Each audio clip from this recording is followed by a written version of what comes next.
পরম প্রেমময় যুগপুরুষোত্তম শ্রী শ্রী ঠাকুর অনুকূল চন্দ্রের আতুল চরণে জানাই আমার শতকোটি প্রণাম। জয় গুরু সকল ইষ্টপ্রাণ দাতা মায়েরা। পবিত্র শুক্রবারে কোন বিশেষ কর্মগুলো আমাদের খুবই গুরুত্বপূর্ণ সহকারে মানতে হবে? যারা পরম দয়াল যুগপুরুষোত্তম শ্রী শ্রী ঠাকুর অনুকূল চন্দ্রের সদ্দীক্ষা গ্রহণ করেছেন, তারা এই পবিত্র শুক্রবারে কোন কোন বিশেষ নিয়মগুলো মেনে চলবেন, কোন বিশেষ কর্মগুলোকে পালন করবেন এবং কোন কোন বিশেষ আদেশ নির্দেশকে মেনে আমাদের চলতে হবে, কোন রীতি রেওয়াজ মেনে চলতে হবে এবং কোন কোন ভুল থেকে আমাদেরকে বিরত থাকতে হবে, চলুন সেটা আগে জেনে নেওয়া যাক। কেননা এই পবিত্র শুক্রবার আমাদের প্রত্যেকের কাছে অত্যন্ত পবিত্র। এই পবিত্র দিনে আমাদের বেশ কিছু কর্ম কিন্তু যথাযথভাবে পালন করতে হয়, এরও কিন্তু বিশেষ কারণ রয়েছে। পবিত্র শুক্রবারে সবার প্রথম যে কর্মটি করতে হবে সেটি হচ্ছে আজকের দিনে কিন্তু মনটাকে পুরোপুরিভাবে ঠাকুরের করে তুলতে হবে। এটা সবার প্রথম। পূর্ণ ভক্তিভারে শ্রদ্ধাভারে ঠাকুরকে ডাকতে হবে, পূর্ণ ভক্তিভারে শ্রদ্ধাভারে ঠাকুরকে নিয়ে চিন্তা করতে হবে, মনটাকে পবিত্র রাখতে হবে, অহংকার মুক্ত রাখতে হবে, হিংসা মুক্ত রাখতে হবে। এই পবিত্র দিনে পরম দয়াল যুগপুরুষোত্তম শ্রী শ্রী ঠাকুরের বলা প্রত্যেকটা বিধিবিধানকে মেনে চলতে হবে।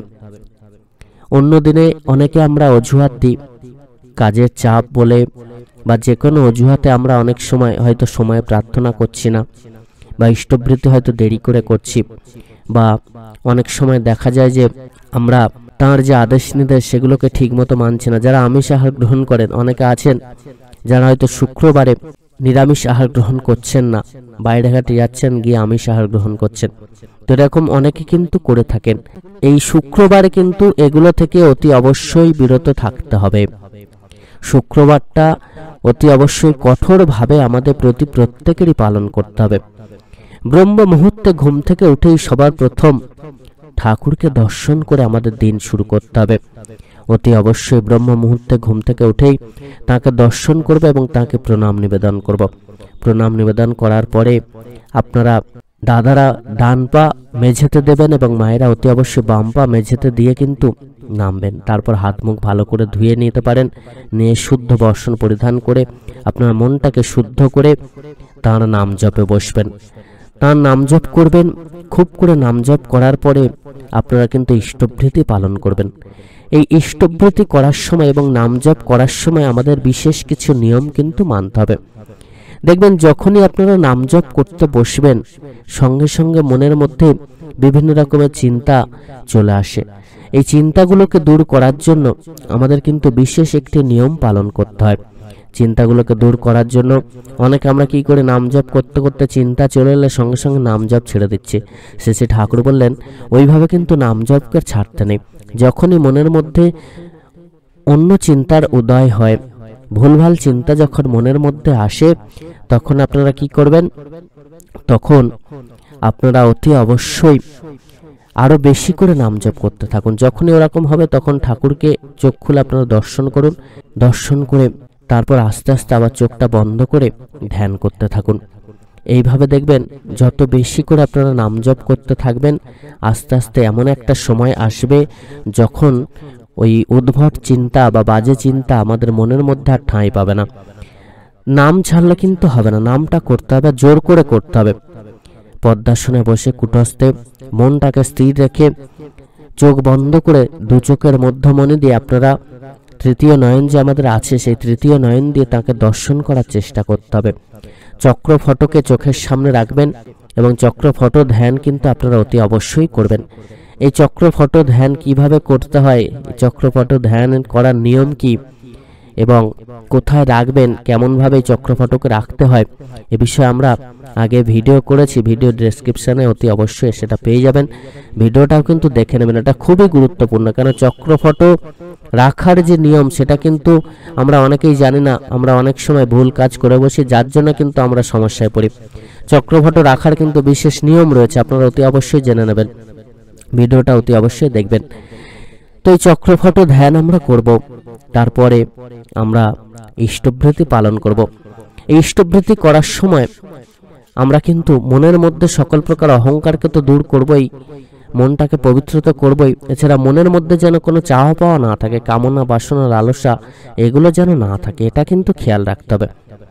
মনটাকে শুদ্ধ করে মনের মধ্য থেকে সকল প্রকার কামনা বাসনা লালসাকে দূর করে আমরা কিন্তু এই ইষ্টবৃত্তি পালন করব সঠিক সময়ে সঠিক নিয়ম মেনে। তাহলে ইষ্টবৃত্তি করলাম, এবার আমরা সময়ে প্রার্থনা করব।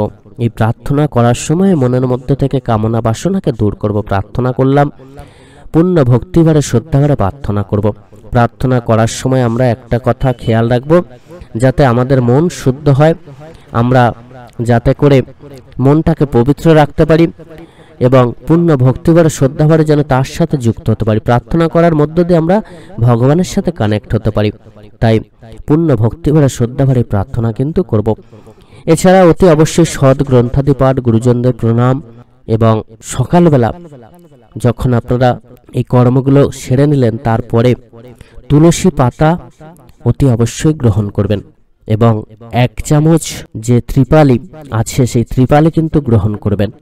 বাচ্চারা 3-4 ফোঁটা গ্রহণ করবেন, বড়রা কিন্তু 1 চামচ এটা গ্রহণ করবেন। এই ত্রিপালি খেয়ে জল খেয়ে নেবেন এবং এইভাবে কিন্তু দিনের শুরুটা করবেন। পুরোপুরি ভাবে তাঁর বলা প্রত্যেকটা বিধানকে আমাদের মানতে হবে। এছাড়া পুরো দিনভর আপনারা সাত্ত্বিক আহার গ্রহণ করবেন, মনটাকে সাত্ত্বিক করে তুলবেন, পূর্ণ ভক্তিভারে শ্রদ্ধাভারে তাকে ডাকতে থাকবেন, নাম জপ খুব করে করবেন। সন্ধ্যাবেলায় আবার অতি অবশ্যই নিয়ম মেনে সময় মেনে আপনারা প্রার্থনা করবেন, নাম জপ করবেন। এটা কিন্তু আমাদের প্রত্যেকেরই পালন করতেই হবে। এছাড়া এই পবিত্র শুক্রবারে আপনারা অতি অবশ্যই সকল প্রকার অহংকারকে কিন্তু ত্যাগ করবেন। আর পবিত্র শুক্রবারে আরো একটি বিশেষ কর্ম কিন্তু আমাদের প্রত্যেকেরই পালন করতে হবে, সেটি হলো তাঁর বলা প্রত্যেকটা আদেশ নির্দেশ। এই দিন অতি অবশ্যই যজন কিন্তু যেমন আমরা করব তেমন যাজনও কিন্তু করব। যজন মানে হচ্ছে নাম জপটা আমরা করলাম, তারপর আমরা কিন্তু যাজন করব। অন্তত একজন করে মানুষকে আমরা ঠাকুরের কথা বলবো প্রত্যেক শুক্রবারে। বছরে প্রত্যেকটা দিন যদি এটা করতে পারেন খুবই ভালো, যদি না পারেন অন্তত একজন করে মানুষকে ঠাকুরের কথা আজকের দিনে কিন্তু বলবেন, শুক্রবারে অতি অবশ্যই বলবেন। এছাড়া রাত্রেবেলা পরিবারের প্রত্যেকেই আচার্যদেবের আদেশ মেনে একসাথে খেতে বসবেন। শুক্রবারে কিন্তু এটা মেনে চলার চেষ্টা করবেন। সপ্তাহে প্রত্যেকটা দিন এটা যদি করতে পারেন খুবই ভালো, কিন্তু শুক্রবারে অন্তত একটা দিন আপনারা কিন্তু যে নির্দিষ্ট নিয়ম করুন যে একটা দিন আমরা একসাথে খেতে বসবো।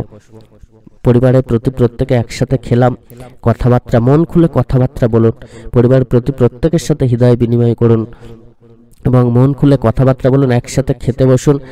তো একসাথে আমরা খেতে বসবো এবং হৃদয় খুলে বাক্যালাপ করবো, এটা কিন্তু অতি অবশ্যই আমরা পালন করব। এছাড়া শুক্রবার দিন আরো একটি কর্ম কিন্তু আপনারা পালন করবেন। বাড়িতে যদি কোনো অতিথি আসে তাদেরকে খালি হাতে ফেরাবেন না, অতি অবশ্যই পশু সেবা কিন্তু করবেন। জীব সেবা অতি অবশ্যই আমাদের করা লাগে।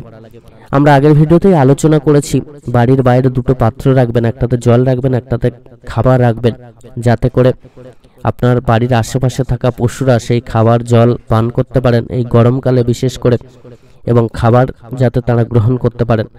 এছাড়া আপনার বাড়ির ছাদে বা চালে 2টো পাত্র রাখবেন, একটিতে দানা শস্য রাখবেন, একটিতে জল রাখবেন, যাতে করে পাখিরা সেই খাবার গ্রহণ করতে পারেন। এগুলো হচ্ছে ভক্তের লক্ষণ, এগুলো করতেই হয় আমাদের। আমরা ভগবানের আদেশ নির্দেশ মানছি আর ভগবানের সৃষ্ট জীবকে আমরা দেখব না, সেটা তো হতে পারে না। তাই এগুলো কিন্তু করতে হবে। ভগবান আমাদেরকে সেই ক্ষমতা দিয়েছেন, সেই আশীর্বাদ প্রদান করেছেন যাতে করে আমরা মহাপুণ্য লাভ করতে পারি। তো সেগুলো যদি আমরা না করি আর কে করবে? তাই সেগুলোকে আমাদের নিজেদের মঙ্গলের জন্য করতে হবে, তাই এটা আমরা পালন করব। এই পবিত্র শুক্রবারে মনটাকে পবিত্র রেখে পুরোপুরি ভাবে তার অমৃত নাম জপের মধ্য দিয়ে আমরা কিন্তু কাটাবো। এটা আমাদেরকে সংকল্প গ্রহণ করতে হবে যেন তার বলা প্রত্যেকটা বিধানকে আজকের দিনে হলেও অন্তত সপ্তাহে একদিন শুক্রবারে আমরা মেনে চলতে পারি। যতই আমাদের কাজ থাকুক না কেন, যতই যা কিছু হয়ে যাক না কেন, শুক্রবার দিন কিন্তু হেলায় ফেলায় নষ্ট আপনারা করবেন না। অতি অবশ্যই সাত্ত্বিক আহার গ্রহণ করবেন। আমিষ আহার কিন্তু পুরোপুরিভাবে বর্জনীয়। এছাড়া তাকে যদি আপনারা ভালোবাসেন, তাঁর বলা বিধানগুলো কিন্তু অতি অবশ্যই মেনে চলার চেষ্টা করবেন। সকলে খুব ভালো থাকবেন। পরম দয়াল যুগপুরুষোত্তম শ্রী শ্রী ঠাকুর অনুকূলচন্দ্রের রাতুল রাঙা চরণে আমার শতকোটি প্রণাম জানিয়ে আজকের মতো শেষ করছি। পরম দয়াল আপনাদের প্রতি প্রত্যেকের মঙ্গল করুন। জয় গুরু, বন্দে পুরুষোত্তমম।